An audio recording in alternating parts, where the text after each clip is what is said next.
যোগ্য পাত্র কাকে বলা হয়? শরীয়তের মধ্যে যোগ্য পাত্রী কাকে বলা হয়? রাসূলুল্লাহ সাল্লাল্লাহু আলাইহি ওয়াসাল্লাম বলছেন তুনকাহুল মারাতু লিআরবাইন, চারটি জিনিস দেখে মেয়েদেরকে বিবাহ করতে হয়। কয়টা? চারটা জিনিস দেখে মেয়েদেরকে বিবাহ করা হয়। কি কি? তার নসব, অর্থাৎ তার খানদান দেখে মানুষ, তার সম্পদ দেখে, তার সৌন্দর্য দেখে, আর তার দিন আপনার ধার্মিকতা দেখে। আল্লাহ তাআলা রাসূল বলছেন ফাসফার বিদাতি দ্বীন, কিন্তু এই চারটা জিনিস যদিও দেখা হয়, মানুষের মহিলার ধার্মিক দিকটা দেখা এটা হলো জরুরি, এটা আপনাকে প্রাধান্য দেওয়া উচিত। মানুষ ধার্মিক জিনিসটাকে প্রাধান্য কম দেয়, বাকি তিনটা জিনিসকে প্রাধান্য বেশি দেয়।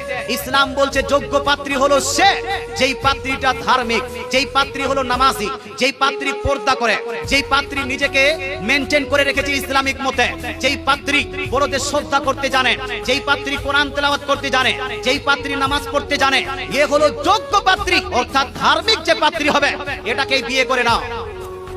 বাকিগুলোকে বিয়ে করতে বলেননি রাসূল, বলেননি। সম্মানিত মুসলিম সমাজ, রাসূলুল্লাহ সাল্লাল্লাহু আলাইহি ওয়াসাল্লামকে জিজ্ঞেস করা হয়েছিল, ইয়া রাসূলুল্লাহ আপনি তো পাত্রীর ব্যাপারটা বলে দিলেন যে পাত্রী কি কি লাগবে, পাত্রীর প্রসঙ্গ হয়ে গেল, যোগ্য পাত্রটাকে, যোগ্য পাত্রকে রাসূলুল্লাহ সাল্লাল্লাহু আলাইহি ওয়াসাল্লাম ইরশাদ করেন যোগ্য পাত্রের জন্য দুইটা জিনিস লাগবে। কয়টা জিনিস? জোরে বলেন না বাপ। যোগ্য পাত্রীর জন্য একটা জিনিস, দীনুহা, তার ধর্মটা লাগবে, তার ধার্মিকতাটা লাগবে, তার খোদাভীরুতা লাগবে, তার ইসলামের উপর আমলটা লাগবে। কিন্তু রাসূলুল্লাহ সাল্লাল্লাহু আলাইহি ওয়াসাল্লামকে যখন জিজ্ঞেস করা হয় যোগ্য পাত্রকে, রাসূলুল্লাহ সাল্লাল্লাহু আলাইহি ওয়াসাল্লাম ইরশাদ করেন দীনুহু ওয়া খুলুকুহু, একজন যোগ্য পাত্রের মধ্যে দুইটা জিনিস লাগবে, একটা ধর্মের উপর আমল, দুইটা দ্বিতীয় নাম্বার হলো তার চরিত্র ভালো হওয়া। জোরে বলে সুবহানাল্লাহ। কয়টা জি? দুইটা জিনিস, একটা ধর্মের উপর আমল আর একটা হলো চরিত্র যেন ভালো হয়। আচ্ছা বলেন তো, মদ পান করলে চরিত্র ভালো হয় না খারাপ? জোরে বলতে হবে, জোরে বলতে হবে। মদ পান করলে চরিত্র ভালো হয় না খারাপ? এটা হানা বলতে হবে। চরিত্র ভালো না খারাপ? ভালো বলছেন। চরিত্র ভালো না খারাপ? মদ পান করলে চরিত্র ভালো হয় না, লটারি কাটলে চরিত্র ভালো হয় না, জুয়া খেললে চরিত্র ভালো হয় না, বিয়ের আগে নিজের গার্লফ্রেন্ডের সঙ্গে Christmas day, Valentine's day, kiss day, rose day, heart day, friendship day পালন করলে তার চরিত্র ভালো হয় না। রাত্রিবেলা গার্লফ্রেন্ডের সঙ্গে আপনার ডেটিং করবে, আপনার কি বলছে ফেসবুক চ্যাটিং করবে, এই ছেলে চরিত্র ভালো না খারাপ? ভালো না খারাপ?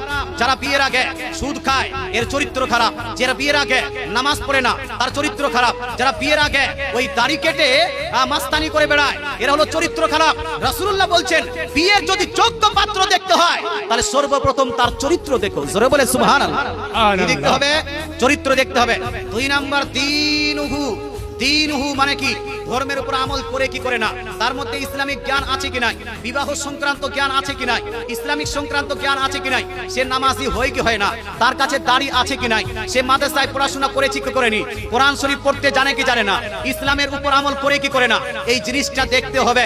দুইটা জিনিস যদি থাকে তাহলে সে হলো ধার্মিক, সে হলো যোগ্য পাত্র, নচেত এই পাত্রটা যোগ্য নয়। আচ্ছা, বিবাহ করার আগে পাত্র যোগ্য লাগবে, পাত্রীও যোগ্য লাগবে, কিন্তু মুসলমান আমরা এটা তো ধ্যান দিই না।